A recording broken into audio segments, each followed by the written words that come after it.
खबर शामिल करते हैं बूरेवाला से। मोहम्मद रिजवानुल्लाह की रिपोर्ट के मुताबिक general secretary press club Burewala Mehr Ejaz Ahmad ने प्रेस क्लब के बूरेवाला के प्लेटफॉर्म से THQ बूरेवाला में हड़ताल के मामले पर चंद शरपसंद डॉक्टर्स की जानिब से सहाफी बरादरी के लिए इस्तेमाल किए गए गलीज और गैर शाइस्ता अल्फाज की पुरजोर मजम्मत की है और DC विहाड़ी MS से इन डॉक्टर्स के खिलाफ कार्रवाई का मुतालबा किया है।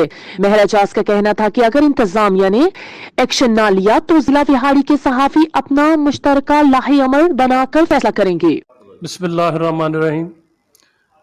अस्पताल में जो 3-4 दिन से वाक़या हुआ है वो अहले बूरेवाला की नज़र में है, जिसमें अमले की स्टाफ की तरफ से 3 दिन की हड़ताल की गई और उसमें एक मजबूर और बेकस माँ की मौत होगी।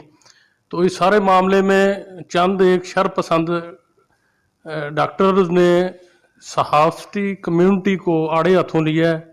उन्होंने नहायत ही गलीज़ और नामुनासिब गैर शाइस्ता ज़ुबान इस्तेमाल की है, जिसकी मैं प्रेस क्लब के प्लेटफार्म से बहैसियत general secretary press club Burewala भरपूर मजम्मत करता हूँ और MS बुरेवाला समेत DC विहाड़ी से ये दरख्वास्त करता हूँ कि ऐसे चंद एक शरपसंद अनासर के ख़िलाफ़ फौरी कार्रवाई की जाए, वगरना हम अपनी एहतजाज का हक रखते हैं। और जैसा कि पहले भी हमारे दोस्तों ने 24 घंटे का अल्टीमेटम दिया है, तो हम जल्द ही एक लाए अमल तैयार करके तमाम सहाफ़ती कम्युनिटी, जिसमें गग्गो साहूका के भी सहाफ़ी शामिल होंगे, तो हम इसका भरपूर मुहासबा करेंगे।